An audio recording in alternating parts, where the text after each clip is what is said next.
Assalamualaikum warahmatullahi wabarakatuh. Selamat datang di channel YouTube saya, Study Grammar. Di sini saya ingin mengajak kalian semua berbagi pengetahuan tentang grammar dalam bahasa Inggris. Dan pembahasan saya nantinya akan diawali dari yang paling dasar hingga yang lebih difficult. Dan saya usahakan untuk memberikan penjelasan secara sederhana agar mudah dipahami untuk pemula maupun yang sudah cukup mahir. Jadi, agar kalian tidak ketinggalan materi, jangan lupa di subscribe channel ini, like, komen, dan share ya. Karena saya akan membahas materi secara spesifik dan bertahap tentunya. Untuk itu teman-teman, langsung saja saya akan membahas tentang subjek dan objek terlebih dahulu. Karena ini merupakan bagian yang sangat mendasar menurut saya. Kenapa ini mendasar? Karena dalam pembelajaran grammar pastinya kita akan menemukan kalimat. Nah, sebelum kita belajar membuat kalimat, kita harus tahu dulu komponen-komponen apa saja yang terdapat dalam sebuah kalimat. Dan komponen dasar yang ada dalam sebuah kalimat itu biasanya adalah subjek dan objek. Jadi teman-teman, sebelum kita lebih jauh, sebaiknya kita harus tahu dulu apa sih sebenarnya subjek dan apa objek itu. Jadi teman-teman, dalam sebuah kalimat, subjek itu adalah pelaku. Sementara objek itu adalah yang dikenai perlakuan. Biasanya dalam sebuah kalimat sederhana ya, di antara subjek dan objek itu ada yang namanya verb. Atau dalam bahasa Indonesia itu predikat atau kata kerja. Nah, tapi di sini yang akan kita bahas terlebih dahulu yaitu subjek dan objeknya ya.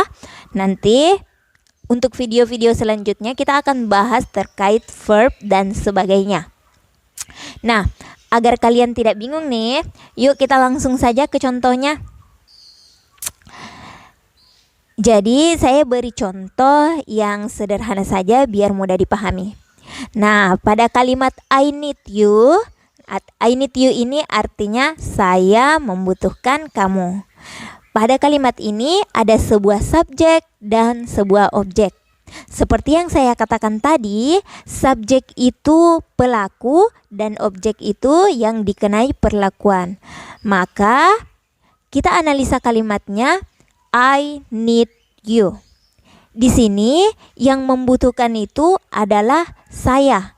Sementara yang dibutuhkan adalah kamu. Sehingga kita dapat menarik kesimpulan ya, bahwa yang bertindak sebagai subjek adalah I.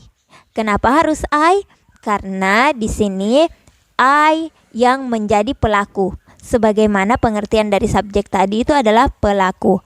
Kenapa dia sebagai pelaku?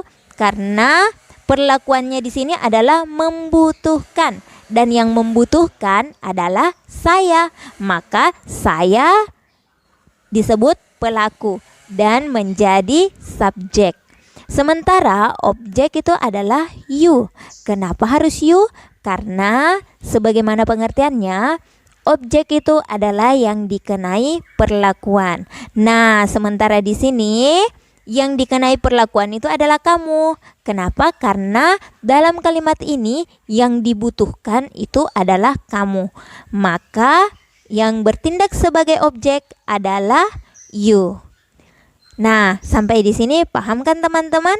Apa perbedaan antara subjek dan objek itu dan apa pengertiannya?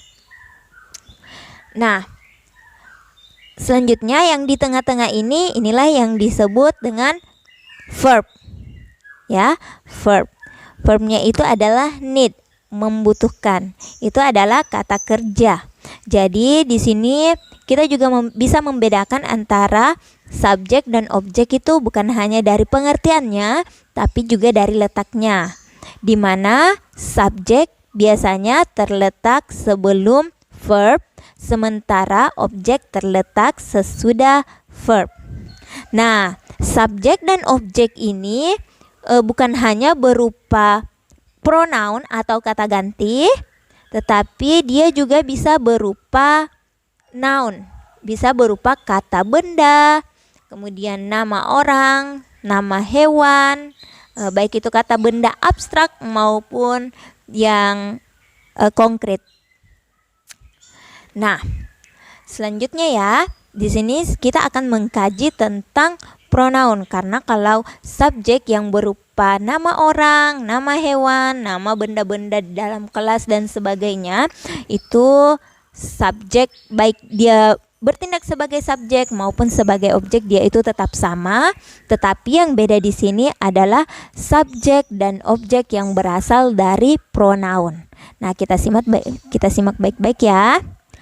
Ini dia subjek yang berasal dari pronoun. Ada I, you, they, we, she, he, dan it. Yang artinya I berarti saya, you berarti kamu, they mereka, we kami, she dia perempuan, he dia laki-laki, dan it dia benda. Nah, ini ketika pronoun itu bertindak sebagai subjek, maka dia adalah I, you, they, we, she, he, dan it.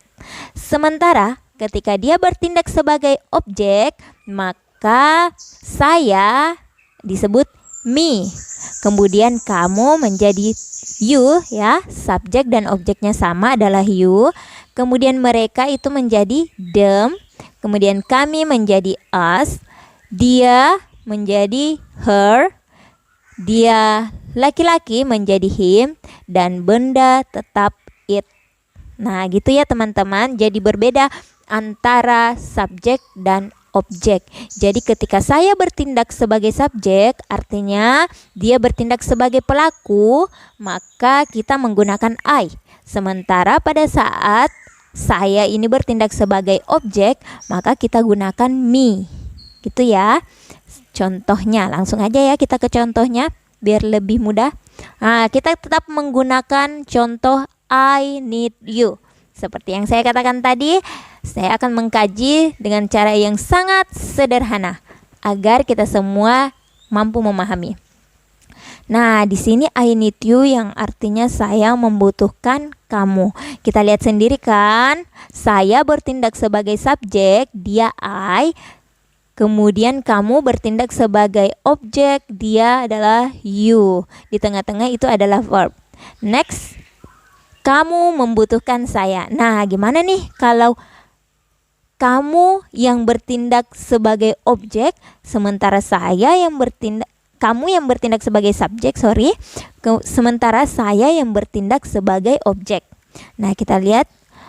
Kamu tadi ini kalau dia bertindak sebagai subjek maka you, kemudian tambahkan need ya.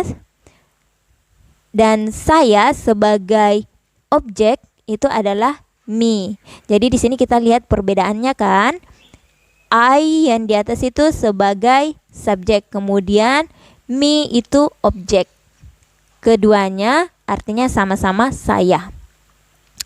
Nah, lanjut, mereka membutuhkan kami.